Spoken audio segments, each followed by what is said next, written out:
Assalamualaikum warahmatullahi wabarakatuh.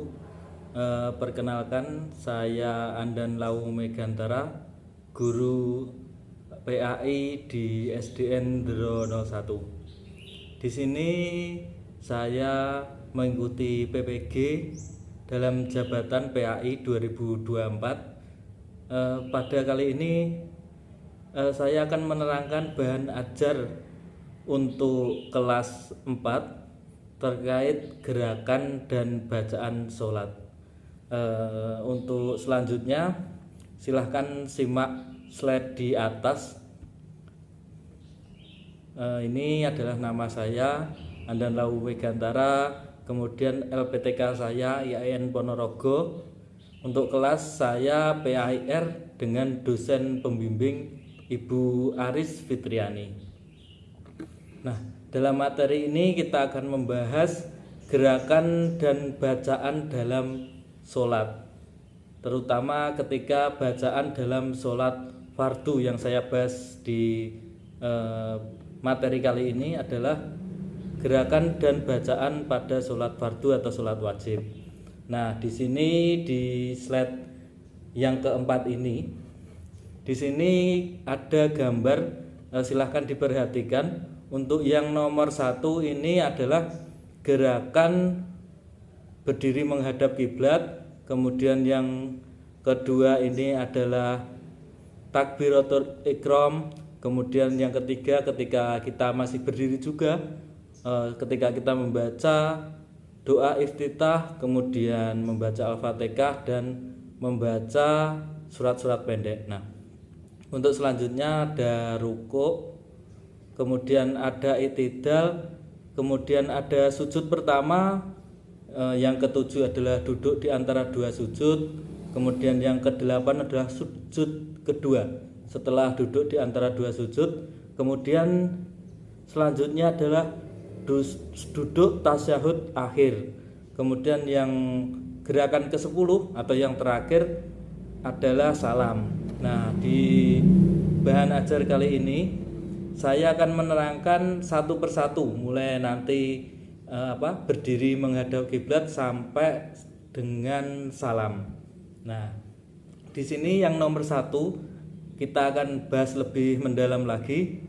Di sini berdiri tegak dan berniat. Nah, ini maksudnya adalah berdiri tegak menghadap kiblat kemudian berniat. Untuk menghadap kiblat, apakah kita harus sesuai sampai benar-benar menghadap Ka'bah atau tidak? Nah, untuk gerakan yang pertama, berdiri dan berniat ini diusahakan semaksimal mungkin kita bisa menghadap pada kiblat atau ke arah Ka'bah. Bisa kita tidak tepat bagaimana?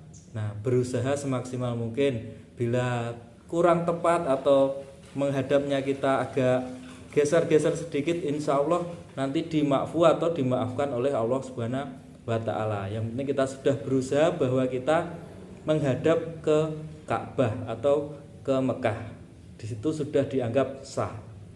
Kemudian untuk gerakan yang kedua yaitu gerakan takbiratul ihram dengan mengangkat kedua tangan ini sampai di sekitar telinga. Nah, ini gerakan takbiratul ihram ini kita membaca Allahu Akbar kemudian sambil mengangkat kedua tangan. Nah, kalimat Allahu Akbar ini juga harus diucapkan ketika kita takbiratul ihram. Tidak boleh hanya kita batin saja. Jadi harus kita ucapkan seperti itu. Kemudian gerakan selanjutnya, gerakan ketiga yaitu membaca doa iftitah. Nah, ketika setelah takbiratul ihram kita membaca doa iftitah, kemudian kita membaca Al-Fatihah dilanjutkan dengan surat-surat pendek. Nah, untuk membaca doa iftitah ini hanya pada rakaat yang pertama.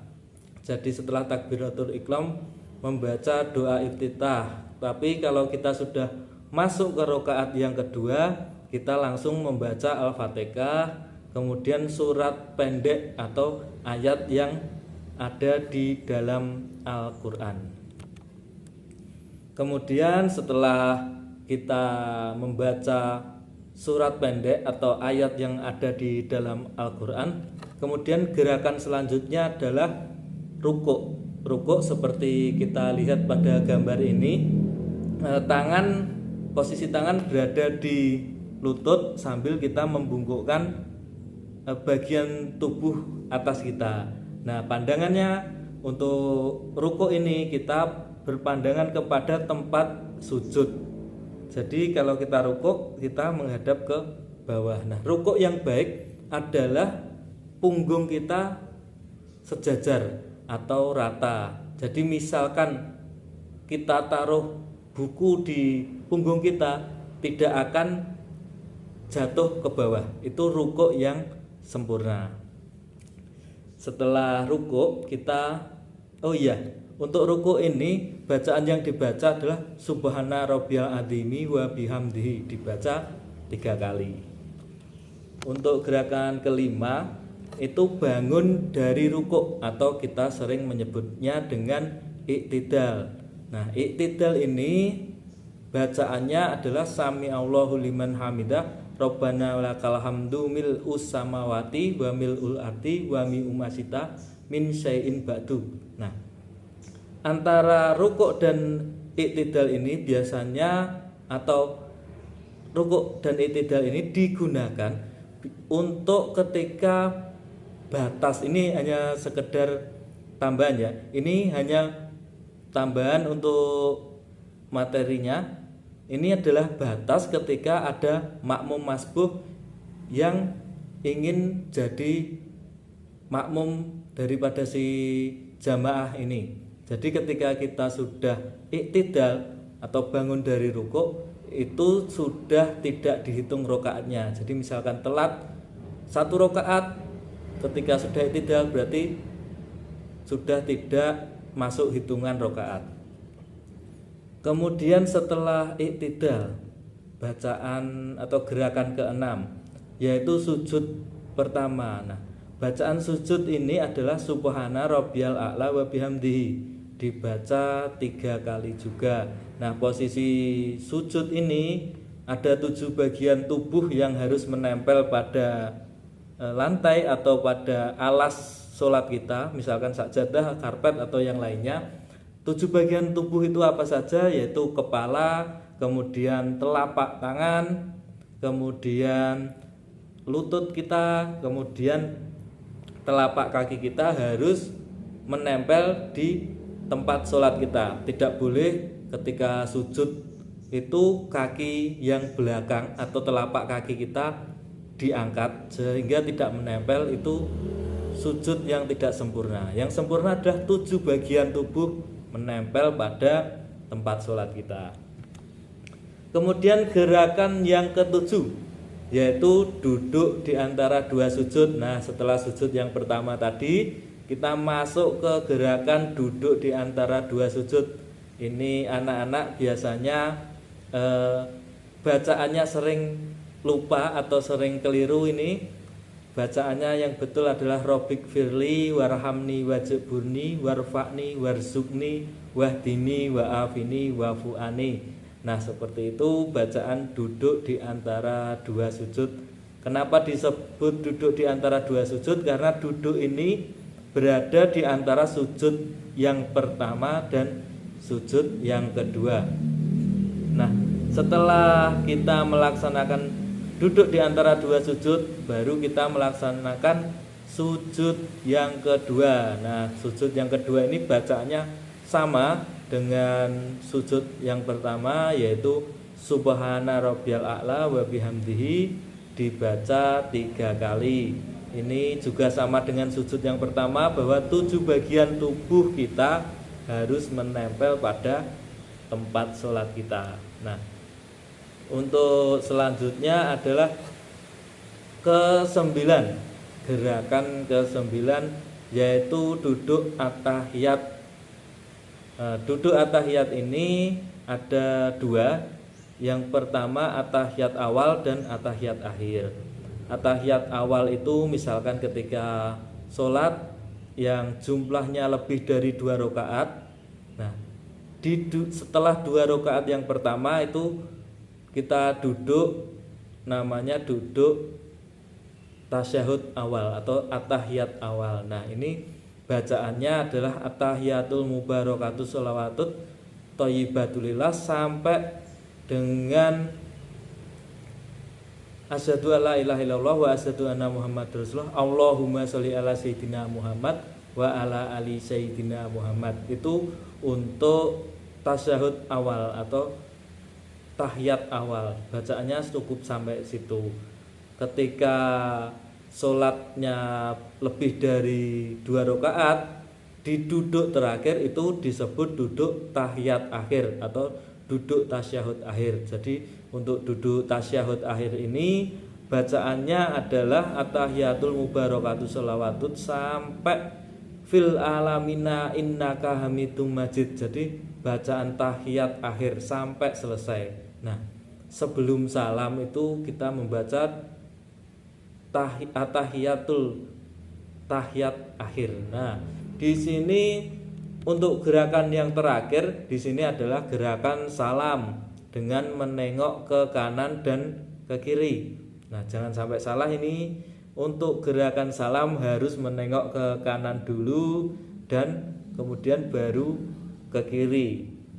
Ini ketika terakhir ya untuk gerakan salam ini. Apabila rokaatnya masih berlanjut berarti setelah sujud tadi kita berdiri lagi lanjut ke rokaat selanjutnya. Tapi karena agar kita tidak mengulang-ulang apa yang kami jelaskan, sehingga di sini anggap saja semua rokaat sudah terpenuhi, kemudian kita melakukan salam. Nah, untuk gerakan-gerakan sholat ini, misalkan kita sebagai imam, kita ketika bergerak dari satu gerakan ke gerakan lain, kita mengucap Allahu Akbar agar makmum di belakang kita mengetahui bahwa gerakan kita sudah berpindah, misalkan dari berdiri ke rukuk. Kecuali ketika dari rukuk ke iktidal kita tidak mengucapkan Allahu Akbar, tetapi sami Allahu liman hamidah untuk yang imam. Nah, kemudian gerakan sholat ini yang sering keliru dari anak-anak, terutama anak-anak kelas 4 ke bawah, kelas 4, kelas 3, yang terkadang masih salah ketika sholat berjamaah adalah anak-anak ini mendahului gerakan imam. Jadi ketika imamnya setelah iktidal kemudian sujud, imamnya belum sampai sujud, belum sampai kepalanya ini atau keningnya ini belum sampai ke tanah, tetapi anak-anak sudah mendahului karena anak-anak mungkin cepat dan lincah ya.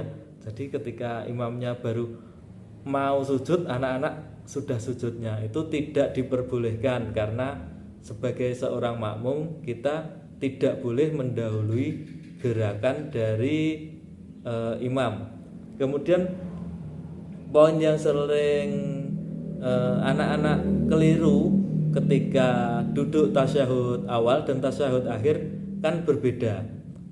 Ketika tasyahud awal, kaki kiri berada di bawah diduduki oleh kita. Nah, untuk pada tasyahud akhir, kaki kiri kita masuk ke kaki kanan kita, jadi tidak diduduki, tetapi berada di bawah kaki kanan kita. Nah, di situ apakah sholatnya tetap sah? Ya, tetap sah karena duduk tasyahud awal dan tasyahud akhir, terutama untuk tasyahud akhir itu wajib, duduknya wajib, gerakan duduknya wajib, tetapi cara duduknya tidak wajib. Jadi misalkan ada kesalahan ketika duduk tasyahud awal, itu sholatnya tetap sah, tidak harus sama dengan apa yang kita ajarkan, tetapi lebih baiknya seperti yang ada pada gambar tadi, duduk tasyahud akhir kakinya dimasukkan di bawah kaki kanan. Untuk tasyahud awal diduduki. Kemudian itu yang dapat saya sampaikan. Sekian dari saya. Wassalamualaikum warahmatullahi wabarakatuh.